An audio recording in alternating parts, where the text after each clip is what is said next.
Irmãos, vamos ler a palavra de Deus? Você pode abrir a sua Bíblia em Mateus, capítulo de número 6. Eu quero ler com você, a partir do versículo de número 25, em nome de Jesus.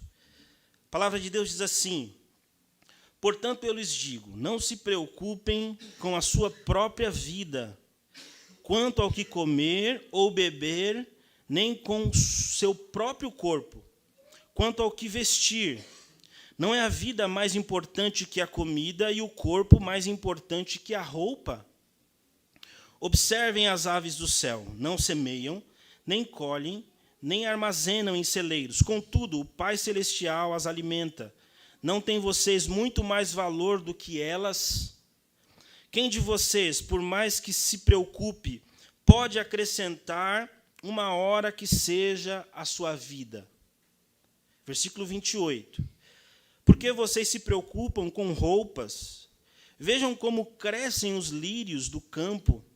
Eles não trabalham nem tecem. Contudo, eu lhes digo que nem Salomão, em todo o seu esplendor, vestiu-se como um deles. Se Deus veste assim a erva do campo, que hoje existe e amanhã é lançada ao fogo, não vestirá muito mais a vocês, homens de pequena fé. Portanto, não se preocupem dizendo que vamos comer, ou que vamos beber, ou que vamos vestir, pois os pagãos é que correm atrás dessas coisas, mas o Pai Celestial sabe que vocês precisam delas. Versículo 33. Busquem, pois, em primeiro lugar o reino de Deus e a sua justiça, e todas estas coisas lhes serão acrescentadas. Portanto, não se preocupem com o amanhã, pois o amanhã trará suas próprias preocupações. Basta cada dia o seu mal. Esse texto de Mateus é um texto conhecido de todos nós. Eu fiz questão de trazê-lo para a nossa reflexão hoje, porque pensando durante a semana sobre o que falar aos irmãos, Deus trouxe esse texto ao meu coração. Esse texto talvez seja um dos textos mais conhecidos do Novo Testamento, porque esses capítulos, o capítulo 4, 5, 6 e 7 de Mateus, Jesus profere um dos seus mais importantes sermões. Esse trecho aqui é conhecido como Sermão do Monte, ou Sermão da Montanha. Nesse texto, Jesus vai ensinar aos seus discípulos, ou aos seus seguidores, as pessoas que estavam acompanhando ele, o que significa ser um discípulo dele, um seguidor dele. O que significa ser alguém que se dispõe a servir e a seguir a Jesus. Então, nesse capítulo aqui, nesses capítulos, melhor dizendo, são capítulos cruciais do Novo Testamento, porque Jesus vai como se ele estivesse aparando algumas arestas. No começo do ministério de Jesus, muitas pessoas começaram a seguir a Jesus por causa dos seus milagres. Jesus fazia muitos milagres e as pessoas iam atrás dele. Alguns diziam por causa do pão que ele multiplicava, outros diziam por causa dos milagres que ele fazia. Mas aqui em Mateus capítulo 5, 6 e 7, é como se Jesus estivesse aparando as arestas. Ele estivesse dizendo assim: olha, se você quiser me seguir, o reino do céu é dessa forma aqui. É esse caminho que um discípulo de Jesus deve trilhar. Então é basicamente isso que Jesus está falando. E talvez o ensino mais aplicável ao nosso tempo seja aquele que Jesus falou no versículo 31. Ele diz assim: portanto, não se preocupem dizendo que vamos comer, ou que vamos beber, ou que vamos vestir. Olha só que coisa interessante, irmãos. Há mais de 2000 anos, Jesus ensinando os seus discípulos sobre um tema que no nosso tempo é extremamente atual, e é sobre ansiedade. Quem de nós aqui já não sofreu, com algum momento na vida, com um pouco de ansiedade? E eu ouso dizer que a ansiedade é um problema desse nosso tempo. Eu não sei vocês, mas eu, de vez em quando, tenho algumas crisezinhas de ansiedade. O coração fica apertado, as preocupações da vida, elas se avolumam sobre a gente e parece que as coisas vão perder o controle. Seja por uma questão relacionada à família, às contas que se avolumam, ao mercado que aumentou muito, à política que é instável, seja uma questão relacional, com um filho que você não sabe mais o que fazer com aquele menino que está se perdendo, com um casamento que não anda tão bem, você não consegue mais conversar, dialogar com o seu cônjuge. O fato é que parece que nós vivemos num tempo onde as preocupações da vida, elas se avolumam.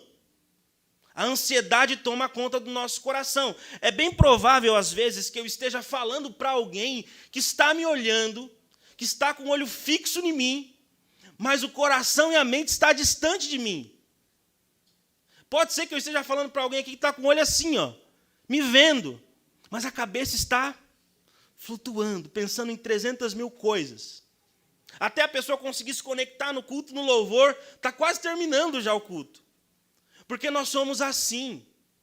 Você já teve a experiência de chegar na igreja um sábado e colocar a sua vida cristã no automático? Eu tenho falado muito isso lá na igreja em que eu congrego, Santana, e eu digo assim, irmãos, a minha preocupação é que às vezes nós apertamos o botão automático da vida cristã. Sabe o que significa apertar o botão automático?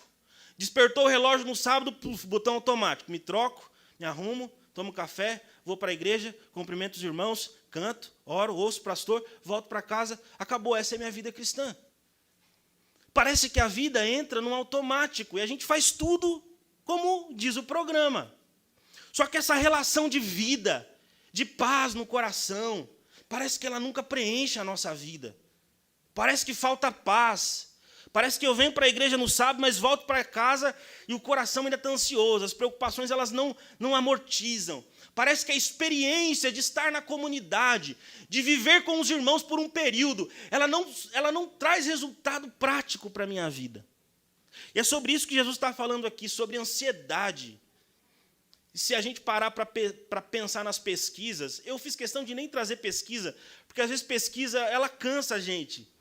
Vamos colocar lá no Google, qual é o país mais ansioso do mundo? Certamente o Brasil está entre os ranqueados acima, porque nós somos pessoas ansiosas, nós queremos segurança. E às vezes o contexto que nós vivemos, por causa do pecado, nós nunca teremos essa segurança. E aí Jesus está apresentando aqui para a gente uma verdade que ela é atual. Algumas pessoas dizem que a Bíblia não é atual. Como a Bíblia não é atual?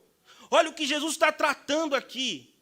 Ele está tratando de questões do nosso tempo, questões que fazem parte da sua e da minha vida. E aí eu queria desafiar vocês a olharem para esse texto e tirar algumas lições sobre o que Jesus nos ensina, sobre como nós devemos nos comportar para vencer a ansiedade. E olhando para esse texto, eu queria propor alguns caminhos, algumas verdades que Deus trouxe ao meu coração, e eu quero compartilhar com vocês. Em primeiro lugar, eu penso que para vencer a ansiedade, Jesus está ensinando aqui que a gente precisa confiar que Deus sabe o que nós precisamos. Eu vou repetir isso. Você precisa confiar que Deus sabe o que você precisa. Jesus vai dizer nesse texto que os pagãos se comportam como se não tivessem Deus, como se o Deus deles fosse um Deus frágil. E que os pagãos fazem? Os pagãos vivem nesse mundo correndo atrás do que comer, do que beber e do que vestir. E Jesus está dizendo que esse comportamento de falta de confiança é um comportamento pagão. Jesus está dizendo exatamente isso. Olha, esse comportamento de viver a vida de uma maneira ansiosa, correndo atrás como malucos do que comer, do que beber e do que vestir, é um comportamento pagão. Porque os filhos de Deus, os discípulos de Jesus, eles confiam naquilo que Jesus vai apresentar aqui de forma intrínseca no texto, que é uma doutrina cristã, eles confiam na providência de Deus. Providência. Deus é um Deus que provê as coisas para o seu povo. E é isso que Jesus está dizendo aqui, olha, os discípulos de Jesus, os meus discípulos, eles não podem se assemelharem aos pagãos. Eles não podem viver uma vida ansiosa, lutando para adquirir as coisas pelo seu próprio braço, pela sua própria força. Porque quando eu faço isso, o que eu estou dizendo? Que eu não confio no Deus que eu sigo. Porque se eu confio no Deus que eu sigo, eu acredito que Ele vai prover todas as coisas. E Jesus Cristo fala assim, olha, o Pai de vocês sabe do que vocês necessitam. E aí eu penso que é importante a gente diferenciar duas coisas aqui. Aquilo que é desejo, daquilo que é necessidade. Às vezes nós nos frustramos com Deus, ou ficamos indignados com Deus, porque nós dizemos assim, poxa, mas Deus não deu aquilo que eu necessito. A pergunta que você precisa fazer é, será realmente que você necessita disso? Porque uma coisa é você desejar algo, outra coisa é você necessitar de algo. Deus não tem obrigação e comprometimento em dar aquilo que você deseja. O compromisso de Deus é dar aquilo que você necessita. Porque às vezes nós, como cristãos, somos iludidos por uma teologia positivista. Alguns chamam de teologia coaching, ou até de teologia da prosperidade, onde Deus se torna uma espécie de patrão, uma espécie de banco espiritual, onde nós apertamos algumas senhas e o dinheiro sai no final das contas. A boa vida sai no final das contas. A felicidade sai no final das contas. E nós nos relacionamos com Deus como se Ele fosse uma máquina de refrigerante. A gente coloca ali uma oferta, escolhe o que a gente quer, dá um chutinho na máquina e o refrigerante sai. Mas Deus não é uma máquina de refrigerante. Deus não tem compromisso em dar aquilo que nós desejamos. Às vezes, Senhor, eu queria tanto... Poxa, Deus, eu queria tanto um carro, um SUV. Não é pecado desejar, não é pecado sonhar e buscar às vezes. O que eu estou dizendo para você é que quando você não receber algumas coisas nesse nível, não vai ficar frustrado com Deus, frustrada com Deus, porque Deus não deu a SUV que você gostaria de ter. Porque até agora você ainda não conseguiu ter uma reserva bancária que você sonhava que deveria ter, ou não conseguiu comprar a sua casa na praia para você se divertir com a sua família. Mas você trabalha tanto, você é tão fiel, você dá o dízimo, ainda não conseguiu isso, é normal, faz parte. Porque Deus não tem compromisso com aquilo que nós desejamos. Deus tem compromisso com aquilo que nós precisamos, com aquilo que nós necessitamos. E é isso que ele está dizendo, olha, se você é meu discípulo, se você confia em mim, eu estou prometendo para você, uma promessa de Deus, não vai faltar o que você precisa, não vai faltar o que seus filhos precisam, o que a sua esposa, o que seu marido, não vai faltar aquilo que você precisa. Por isso, eu penso que Deus está ensinando a gente a confiar nele e a compreendermos, irmãos, que Deus sabe o que nós precisamos. Amém? Você está aqui hoje, às vezes não está no melhor dos seus dias. E é normal, às vezes a gente cria uma experiência religiosa como se todos os dias fossem flores. Eu não sei vocês, mas eu gosto da teologia da verdade, irmãos. Tem dia que a gente acorda com nem vontade de vir para a igreja. Vem arrastado, tal. E aí senta no banco, porque é assim mesmo. É assim mesmo, faz parte da vida, não é? Está frio, como a irmã ministrando aqui, às vezes está frio, quer ficar em casa, faz parte da vida, mas a gente vem. E quando a gente vem, Deus vai falando ao nosso coração. Deus vai mostrando para a gente coisas espirituais sobre a nossa vida. Sabe por quê? Porque nós somos seres humanos caídos. O pecado fez isso com a gente. Por isso que Deus odeia o pecado, por isso que Ele deu o Filho dele para morrer na cruz, por conta do pecado. Porque o pecado, às vezes, nos joga lá para baixo. Às vezes, as crises nos colocam lá embaixo.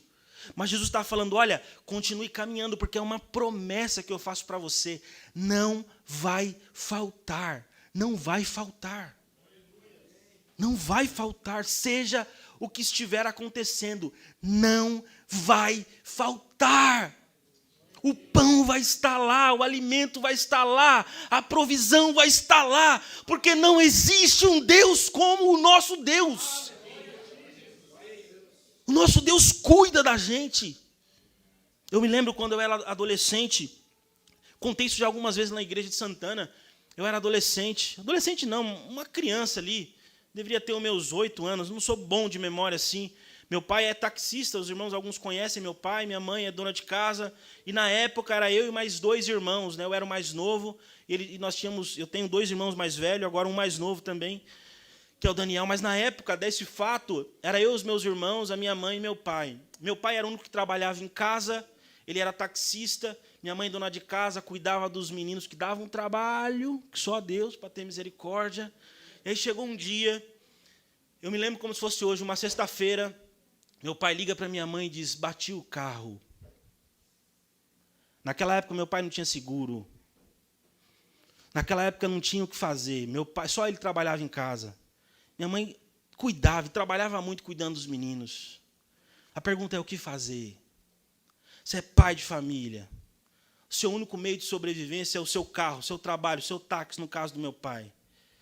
Você bate o carro dá PT. O que fazer?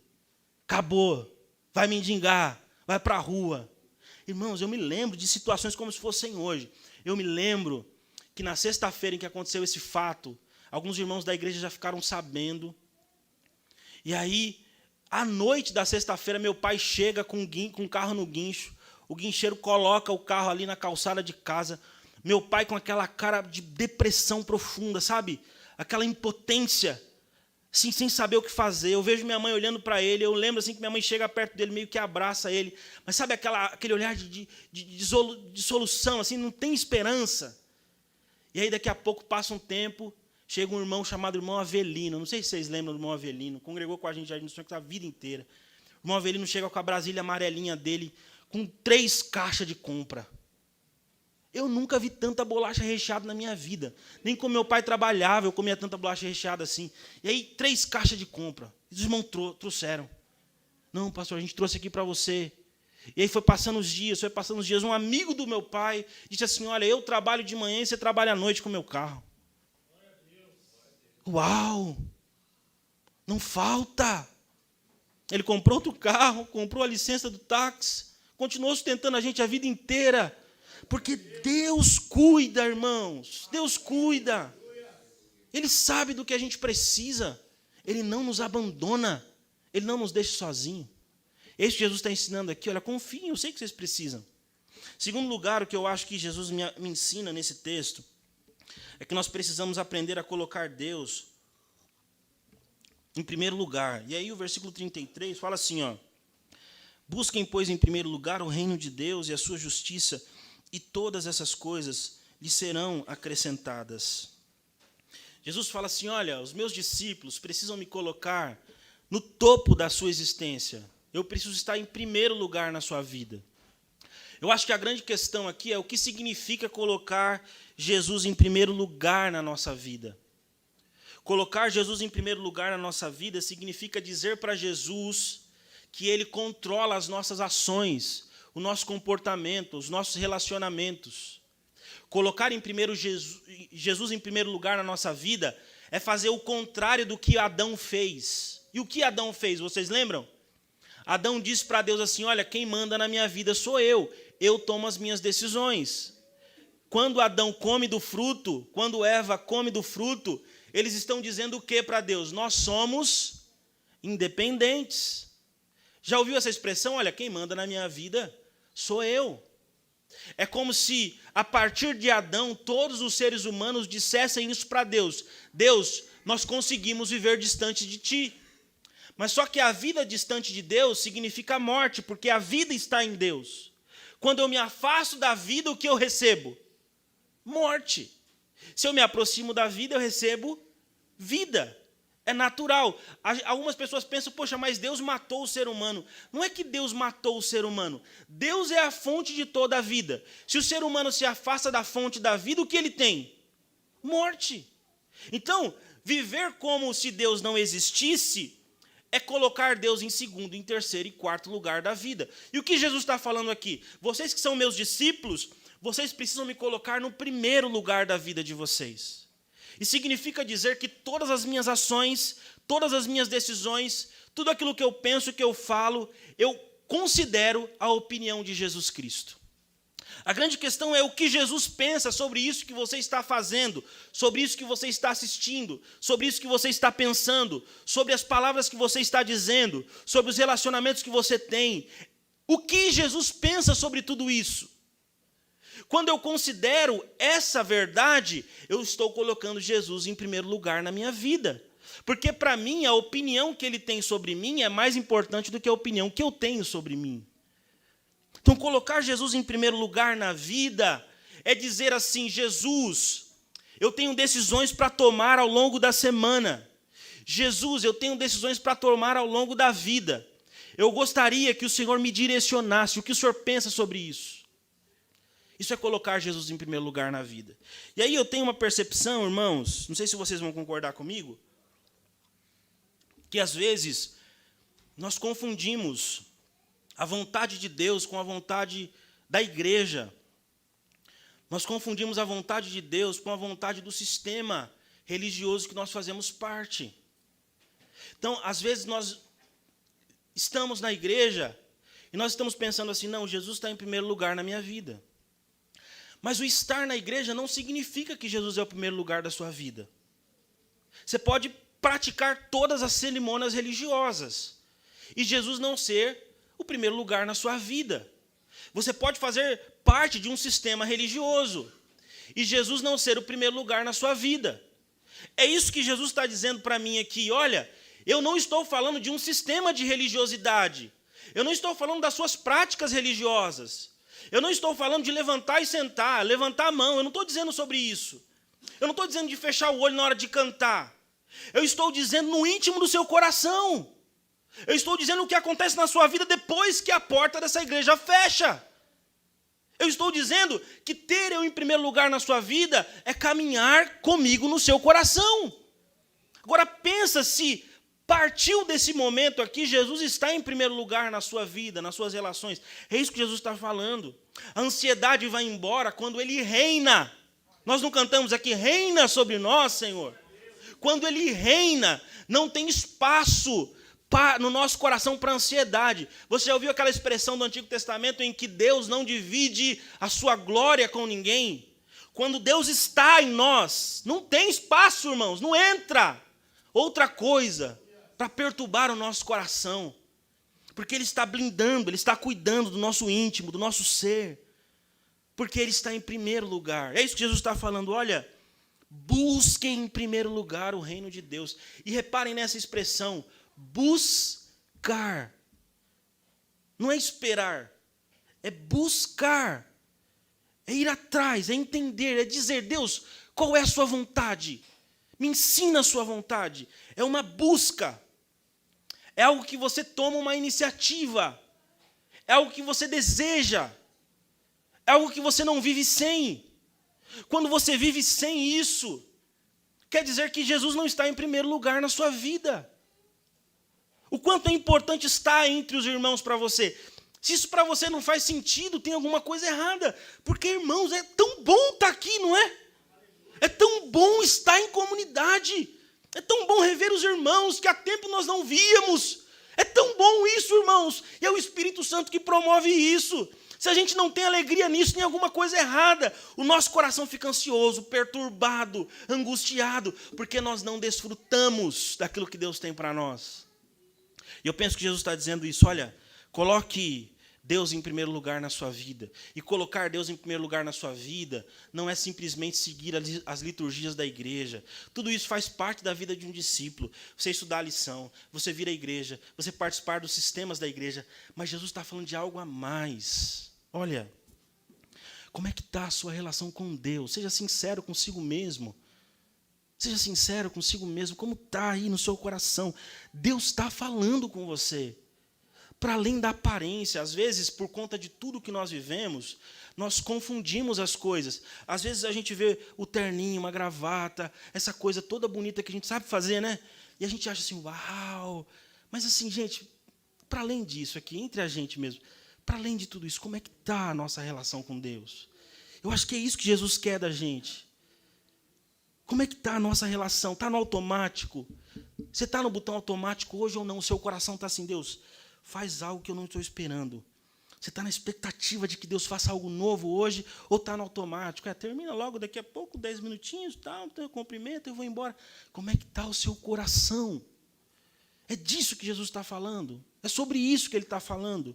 Colocar Deus em primeiro lugar na vida. E para a gente concluir, eu penso que Jesus nos ensina a viver agradecidos. Versículo 34, ele diz: portanto, não se preocupem com o amanhã, pois o amanhã trará as suas próprias preocupações. Basta cada dia o seu próprio mal. A maioria das nossas preocupações ou das nossas infelicidades tem a ver com coisas do passado que aconteceram na nossa vida ou com coisas do futuro que ainda nem aconteceram na nossa vida. Às vezes nós nos sentimos travados, angustiados, deprimidos, frustrados por coisas que se passaram. E aí nós ficamos presos lá no passado, remoendo essas coisas. Vira e mexe, elas estão aí no nosso coração, no nosso dia a dia. A gente traz elas. E aí vem angústia para o nosso coração. Ou às vezes nós estamos tão ansiosos com aquilo que vai acontecer amanhã, que nós não conseguimos aproveitar o hoje, não é? E aí eu penso que Jesus está falando assim, viva o hoje agradecido. Porque basta cada dia os seus mal, assim. Sabe o que você pode fazer com o amanhã? Ele nem existe ainda. Sabe o que você pode fazer com ontem? Não tem o que fazer, irmãos. É isso que Jesus está falando. Gente, para de bobeira. Para de bobeira. Não, mas me machucou lá no passado, me feriu, falou aquilo. E agora, o que você vai fazer? Não dá para voltar, não tem máquina do futuro, é só em filme. Não dá para voltar. Não, mas quem sabe? Não aconteceu ainda. E Jesus está falando, olha, viva o hoje, para de se preocupar ansiosamente com o amanhã ou com o passado. E, obviamente, eu preciso dizer isso aqui, Jesus não está falando que é pecado você planejar, você sonhar, não é isso. Vocês estão entendendo, amém?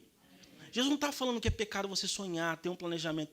Ele está falando para você não colocar o seu coração nessas extremidades. Porque hoje tem um presente que você está desprezando. E aí eu vi uma pesquisa uma vez, eu não gosto de pesquisa, mas eu li isso em algum lugar, que dizia que 90% das nossas preocupações, elas nunca dão em nada. 90% daquilo que a gente se preocupa, fica ansioso, não, como vai ser e tal. No final das contas, não dá em nada. E eu penso que Jesus está falando exatamente isso. Olha, eu queria que vocês confiassem que hoje eu tenho um presente para vocês. Que hoje é um dia festivo. Eu não sei se vocês já pararam para pensar nisso. Eu não estou em nenhum outro lugar. Eu estou aqui na igreja de Osasco.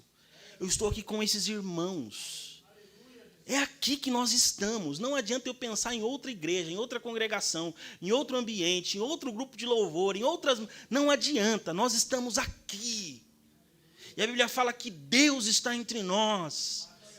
E como Deus está entre nós, nós precisamos aproveitar esses momentos que nós estamos aqui, porque eles vão acabar. E pode ser que sejam os nossos últimos momentos. E o que você fez com os seus últimos momentos, imagine você, se você soubesse que esses momentos aqui nesse culto são os últimos momentos da sua vida. Imagine isso. Se a partir daqui acabou. Você perdeu a oportunidade, irmãos, de estar diante de Deus com o seu coração aberto. Sabe, eu penso que é isso que Jesus está falando. Olha, vocês precisam aprender a viver o dia de hoje. E o dia de hoje, ele é maravilhoso. É porque nós não temos problemas? Não. Não é porque nós não temos problemas. É porque Jesus está entre nós. O Espírito habita em nós. Jesus disse que o Espírito foi derramado. Em Atos 2, ele enviou o Paráclitos, o Consolador. E o Consolador está na igreja dele. O Consolador aquece os nossos corações. Ontem eu estava lendo o texto bíblico, aí eu ouvi um louvor, e eu falava para minha esposa, é como se eu tivesse saído do chão, porque quando nós estamos diante de Deus, é coisa linda, maravilhosa. Nós precisamos nos colocar diante de Deus nessa perspectiva. Não existe melhor lugar para estar do que aqui. Eu não estou agora com a minha família, com a minha esposa, com os meus filhos. Eu estou com vocês. Nós precisamos celebrar esse momento, porque Deus é bom. Deus nos deu uma semana difícil, mas Ele cuidou da gente. Deus nos sustenta, Deus tem nos sustentado, e nós temos motivos para celebrá-lo, para adorá-lo, para bendizê-lo. Pensa no passado, de onde Deus te tirou, quem você era, o que Deus fez na sua vida. E se você é filho de um crente, pergunte para o seu pai um dia quem ele era, para sua mãe quem ela era.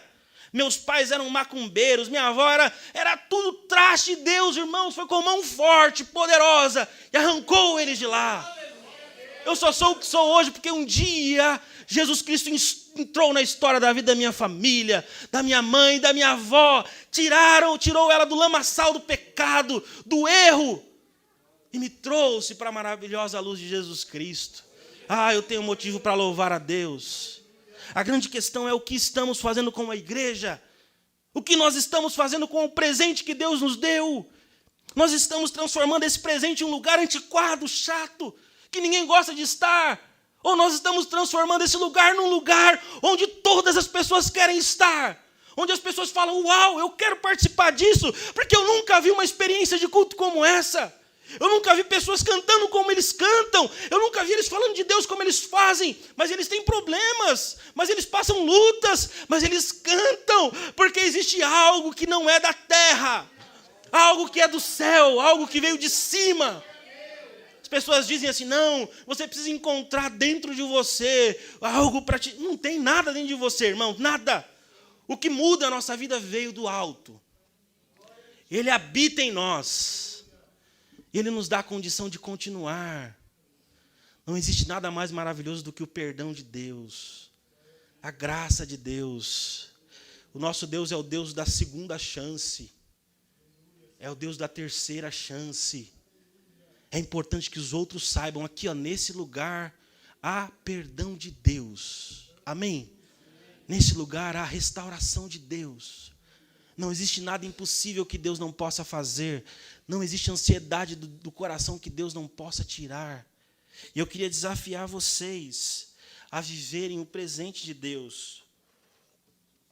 Aproveitem esse sábado, irmãos. Aproveitem, celebrem. Pastor, hoje não tem nenhuma visita, não tem nenhuma programação. Vá para sua casa, aproveite em nome de Jesus. Ouça o que eu estou dizendo. Aproveite, curta a vida, celebre a Deus. Sorria com quem você ama, porque isso é presente de Deus para a gente. Vá visitar um irmão, cantar uns corinhos com ele animado, comer uma pipoca, orar junto. Ligue para alguém que não veio à igreja hoje. Diga que você sentiu a falta dela, porque é isso que Deus quer de nós, meus irmãos. Para eu concluir aqui a minha fala com vocês, eu penso que um outro desafio que Jesus apresenta para a gente, aqui eu termino, versículo 24, Jesus está falando sobre riqueza no céu e riqueza na terra. Ele está falando para a gente não juntar riqueza na terra, mas riqueza no céu. Eu penso que Jesus está apresentando para a gente aqui nesse trecho, e aqui eu finalizo, a necessidade de nós buscarmos experiências espirituais aqui nessa terra. E aí é um conselho que eu dou a você, com base naquilo que eu vejo intrínseco nesse texto. Eu acho que Jesus nos incentiva a buscar amizades espirituais. Escuta isso que eu vou falar para você. Você precisa ter amigos espirituais. Amém? Quem são os seus amigos? Quem são as pessoas que você compartilha os dilemas da sua vida? Pense aí. Quem são os seus amigos? Que você fala assim, esse aqui é meu amigo, é minha amiga. Eu penso que Jesus está dizendo assim, olha, busquem amizades espirituais. Porque as amizades espirituais, elas podem restaurar a nossa vida. Eu estou sendo sincero, quando eu olho para o rosto de alguns irmãos aqui, me dá uma alegria. Eu falo, uau, esse irmão, ele também está um pouquinho mais gordinho, mas está aqui, ó. Que coisa boa poder rever esses irmãos, poder olhar no olho deles, saber que eles são meus irmãos. Que coisa boa. Eu penso que Jesus está falando, olha, na caminhada cristã você não anda sozinho. É comunitária, porque um ajuda o outro. Pode ser que tenha um dia que o pastor Felipe esteja meio cabisbaixo, eu vou precisar de você e você de mim. É assim até Jesus voltar, porque nós não somos perfeitos. Vai ter um dia que você vai estar mais triste, vai ter um dia que você vai estar melhor. A caminhada cristã é assim, um ajudando o outro. E eu penso que é isso que Jesus está falando. Olha, existem experiências e tesouros que são do céu e tesouros que são da terra. Eu acho que uma das formas de juntarmos tesouros no céu é construirmos amizades espirituais. Eu me lembrei de uma ilustração que um pastor amigo meu contou. Eu até anotei ela aqui, eu queria compartilhá-la com vocês. Eu não sei se vocês lembram daquele nadador chamado Michael Phelps. Michael Phelps, eu acho que ele é um dos nadadores mais conhecidos de todo o mundo. Se você não conhece, depois eu te desafio a pesquisar na internet Michael Phelps. É o nome dele. O Michael Phelps recebeu o prêmio em 2012 de maior atleta olímpico de todos os tempos. De todos os tempos. Em 2012. Em 2012 também, ele já tinha o maior número de medalhas olímpicas de todos os atletas do mundo. Ou seja, em 2012, com aproximadamente 29 anos, esse jovem já tinha batido todos os recordes possíveis. No ano de 2012, como ele chegou no auge do auge, ele se aposenta. Se aposenta como sendo o melhor dos melhores. E no final de 2012 começa a derrocada do Michael Phelps. Porque ele começa a ter uma outra vida. Antigamente uma vida de atleta, agora ele começa a se envolver com drogas, se envolve com álcool. E no ano de 2014, ele chega no fundo do poço. Porque assim, tudo aquilo que ele havia conquistado havia sido dissolvido pela imagem que ele tinha. Um jovem viciado em álcool e droga, no fundo do poço. Não tinha mais solução para a vida dele, um viciado. E aí, em 2014, ele, indicado por um amigo, um jogador de futebol americano, ele decide se internar numa clínica para alcoólicos e para pessoas que são adictas de drogas. E esse amigo, chamado Ryan Lewis, que é um jogador de futebol americano, conduz o Michael Phelps para essa clínica. E lá na clínica, ele tem o contato com um livro presenteado por esse amigo, de um pastor chamado Rick Warren, que é um livro chamado Uma Vida com Propósito. O Michael Phelps lê esse livro, e ele diz que, quando ele lê esse livro, a vida dele muda. Ele diz assim, um trecho da fala dele: cara, este livro é muito louco, exclamou o nadador. A coisa que está acontecendo, oh meu Deus, meu cérebro, e eu não consigo agradecê-lo o suficiente, estou pirando. Cara, você salvou a minha vida. O Michael Phelps está dizendo assim, cara, esse amigo que me direcionou para uma clínica, que me deu um livro de presente, e que fez com que o conteúdo desse livro mudasse a minha vida, transformasse a minha vida, salvou a minha vida. O que eu quero dizer com isso? A partir de 2014, o Michael Phelps se reconcilia com seus pais, ele abandona as drogas, ele pediu a namorada, que namorava acho que mais de 9 anos com a moça em casamento, se casou, começou a caminhar com Jesus, voltou a competir, competiu aqui no Rio de Janeiro no ano 2016, ganhou algumas outras medalhas aqui no Rio. E o que fez a diferença na vida do Michael Phelps foi um amigo. Um amigo. Por isso eu acho que nós precisamos ter amigos espirituais. Não só precisamos ter, mas como precisamos ser amigos espirituais. Eu penso que a comunidade do Reino de Deus é o lugar onde nós podemos construir essas amizades.